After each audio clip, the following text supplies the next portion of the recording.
Fala pessoal, tudo bem? Eu sou Leonardo Rossi, através do Infinito Amor para o canal do Consciência Hebraica, e eu quero logo de cara já pedir um grande favor para vocês. Se vocês estão gostando do material que vocês têm assistido, se esse vídeo tem feito sentido para vocês, se essa sequência de vídeos tem feito algum sentido para vocês, eu queria pedir para vocês deixarem um like de vocês, algum comentário, se possível se inscrever inclusive no canal. São pequenas atitudes que pra gente faz uma diferença gigantesca, porque lembra que lá no primeiro vídeo eu disse que a gente uma vez tinha sido apresentado a uma luz que a gente entendeu que não fazia sentido nenhum guardar debaixo da cama?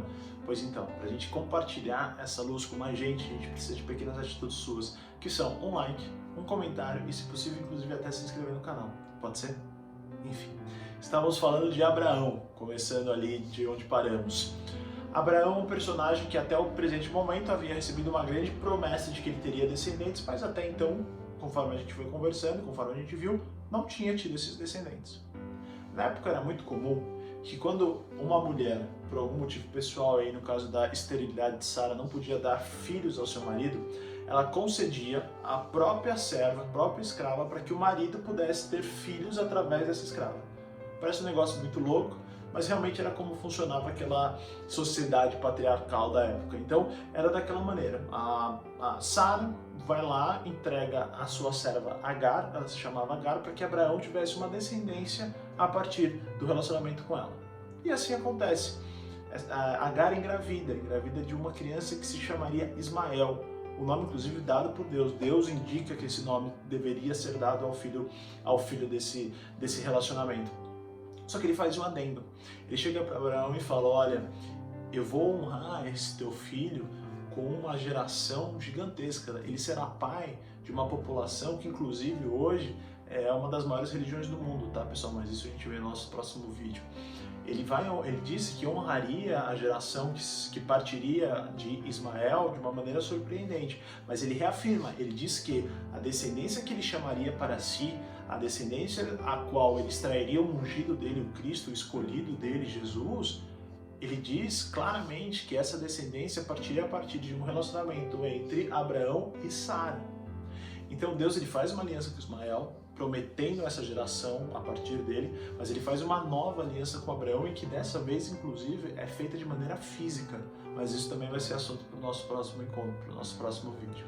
O ponto é que Sara e Abraão recebem essa notícia e eles estão ali na comunidade deles, nas tendas dele, do grupo deles, e eles recebem uma visita de anjos. Alguns anjos os encontram e anunciam que eles teriam realmente um filho, que eles teriam uma descendência que partiria desse casal. Sara com quase 100 anos, Abraão quase 100 anos, a primeira atitude que eles têm, Abraão já não, Abraão já havia recebido essa promessa algumas vezes, ele já tinha alguma crença um pouco mais firme, mas ainda assim ele duvida de novo, porque a idade dele é muito avançada, ele já está com quase 100 anos, Sara também. Então eles duvidam. E os anjos reafirmam, vocês vão ter filhos a partir de um relacionamento entre vocês dois, mesmo vocês dois tendo quase 100 anos e mesmo Sara sendo estéril. Bom, por que é importante a gente entender essa mensagem desses anjos? Porque esses anjos, após fazerem essa anunciação, eles saem ali de onde eles estão, da comunidade onde Abraão está vivendo, e eles vão em direção a Sodoma. E quem está morando em Sodoma? Ló. Só que o que eles vão fazer nesse momento? Eles vão avisar a Ló que a cidade ia ser destruída. Eles vão em direção a Sodoma para dizer que aquela cidade ela não existiria mais. E Abraão sabe disso. E olha que interessante, vocês lembram que no nosso vídeo anterior a gente falou que na primeira roubada que Ló se meteu lá em Sodoma, Abraão vai em direção a Ló para tentar ajudá-lo? Dessa vez Abraão tem uma atitude diferente. Ao invés de ele se deslocar geograficamente, a palavra diz que ele permaneceu na presença de Deus. E ele trava o seguinte diálogo com Deus. Ele chega em Deus e pergunta: Pai, se 50 pessoas sinceras de relacionamento contigo, que buscam o bem, que buscam o amor, que buscam um relacionamento contigo, a sua espiritualidade, um relacionamento contigo efetivo, se essas 50 pessoas elas ainda existirem dentro de Sodoma e de Gomorra, você ainda assim destruiria a cidade? Deus virá para ele e fala que não. Que se 50 pessoas que o buscam sinceramente ainda estivessem na cidade, ele não acabaria com a cidade. Aí Abraão vai dar um passo a mais e pergunta: e se 40 pessoas? Deus reafirma, não destruiria. E se 30 pessoas? Deus reafirma, não destruiria. E se 20 pessoas? Deus reafirma, eu não destruiria. Se 20 pessoas que me buscam sinceramente estivessem naquela cidade, eu não destruiria. E aí ele tenta um último tiro. Ele pergunta se 10 pessoas, apenas 10 pessoas te buscarem de maneira sincera dentro daquela cidade, você ainda assim a destruiria? Deus viria falar para ele, não, eu não destruiria a cidade. E aí Abraão entende que a cidade só seria destruída se realmente Ló saísse de lá. E era o que os anjos foram fazer. Os anjos vão em direção a essa cidade para anunciar a Ló que tudo isso se passaria. E os anjos entram na casa de Ló para fazer essa visita e para contar e para anunciar esse processo que Deus traria, que seria a destruição de Sodoma e Gomorra. E olha que coisa louca.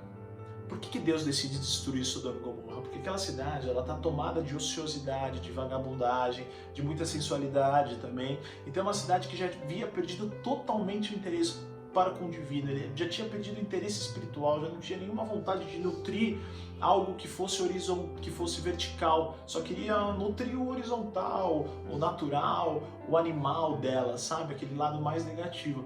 Então Deus não via mais sentido naquela cidade. E olha que interessante. Tudo isso é uma metáfora, a gente está falando do primeiro livro da Bíblia, tá? Isso tudo é uma metáfora do último livro da Bíblia, que é Apocalipse. Quando Deus ele chegar e atestar que na Terra já não tem mais ninguém que tenha algum interesse espiritual sincero por Ele, que tenha alguma busca por Ele, a palavra diz ali em Apocalipse que Deus faria o mesmo processo, que Ele destruiria tudo, que Ele descriaria tudo que Ele havia criado, porque a Terra perderia o sentido de existência dela. Se vocês quiserem mais detalhes sobre isso, a gente está fazendo uma sequência com o Silvio, que se chama Apocalipse de Jesus. Ali dá para entender nos detalhes como se daria esse processo de descriação de tudo. O grande ponto é que esse processo ele é representado de maneira metafórica, regional, claro, com Sodoma e Gomorra. Ali já não haveria mais interesse pelo espiritual, então Deus entende que ali já não tem mais sentido. Mas enquanto tivesse uma pessoa que buscasse por Deus, ele manteria a cidade de pé. Como vai ser com a terra? Enquanto tiver uma pessoa que ainda busque de maneira interessada a presença de Deus e o relacionamento com Deus, ele manterá a terra intacta, o Cronos da maneira rodando que ele tem rodado hoje, nessa nossa Matrix atual. Ele manteria tudo isso. E bom, então eles estão ali para anunciar que tudo isso se destruiria, que aquela cidade acabaria, porque aquela cidade já havia perdido sentido para com Deus. Quando a população bate na porta de Ló e pede para que Ló ofereça os anjos para aquela população manter relações sexuais com os anjos. Olha que coisa louca. A cidade estava tão deturpada, a situação estava tão caótica ali, que a gente está falando de pessoas mais novas, pessoas mais velhas, de homens, mulheres, crianças, adultos, querendo manter relações sexuais com os anjos, porque eles eram altos, a palavra descrevia que eles tinham uma presença diferente, então aquilo chamou a atenção da população, que vivia um frenesi completamente descontrolado. E Ló, olha que mais bizarro ainda, Ló vira e fala o seguinte, olha, não façam nada com os anjos, eu tenho minhas duas filhas aqui que são virgens, eu vou jogar aí para vocês façam com as minhas filhas o que vocês quiserem. É óbvio que os anjos não deixam que essa situação se concretize, né? Não deixam que isso efetivamente aconteça. Então eles conseguem driblar ali uma determinada situação, eles ficam meio cegos, meio confusos, a população, e aí Ló consegue fugir junto com os anjos e toda a sua família. E aí, como todo mundo sabe, tem um dado momento que a esposa de Ló, o que ele faz? O que ela faz? Ela olha para trás. Né? Enquanto a cidade está sendo destruída, ela olha para trás para ver como está acontecendo. E Deus tinha deixado uma orientação muito explícita: saiam e não olhem para trás. E aí você deve estar me perguntando, mas poxa vida, ela só olhou para trás. O ponto é, Deus é muito didático sempre. Então o fato dela ter olhado para trás não é simplesmente porque ela olhou para trás. Quando a gente está preso em Sodoma, quando a gente está na nossa Sodoma, quando a gente por algum motivo a gente acabou caindo numa situação onde a gente tem trilhado caminhos que nos levam a Sodoma, que nos levam à morte, que nos levam à escuridão, lembra de todas aquelas metáforas que a gente falou nos primeiros vídeos? Sodoma é uma outra metáfora. Quando a gente está preso em Sodoma, ou quando a gente está alimentando a Sodoma dentro da gente, ou quando a gente está vivendo em Sodoma por algum motivo, seja por livre e espontânea vontade, ou porque acabou, por uma sequência de fatos, você acabou caindo ali, e você entende que aquilo não é bom, e você entende que aquilo tende a ser destruído, que aquilo tende a ficar no tempo, que aquilo é extremamente horizontal, e você converte o caminho para a luz, e você converte o caminho para o bem, e você decide largar tudo aquilo, não olha para trás. Ali já não tem mais nada que te interessa. Nem que seja por curiosidade, não tenha curiosidade por tudo aquilo que você viveu. Passou, acabou. Também não se culpe. Também não mantenha laços com tudo aquilo que você viveu. Talvez a esposa de Ló tivesse algum laço afetivo com tudo aquilo que estava acontecendo. Talvez ela tenha deixado algum amigo, talvez ela tenha deixado algum bem. Não deixe nada. Realmente siga em frente. Porque quando a gente quer viver uma nova vida olhando para o passado, sabe o que acontece com a gente? A gente se paralisa. A gente vira uma estátua. Olha que interessante, que é justamente o que acontece com a esposa de Ló. Ela fica paralisada, ela vira uma estátua, e é a tendência que tende a acontecer com a gente. Se a gente olha muito para o nosso passado, se a gente olha para coisas que realmente já não nos agregam mais, a gente tende a ficar paralisado. E se até Deus, se inclusive Deus, esqueceu de tudo que a gente viveu, de todas as nossas transgressões, os nossos pés tortos, quem é a gente para lembrar? Então a grande mensagem desse vídeo é seguir em frente. Seguir em frente porque quando a gente olha para trás, a gente tende a se paralisar.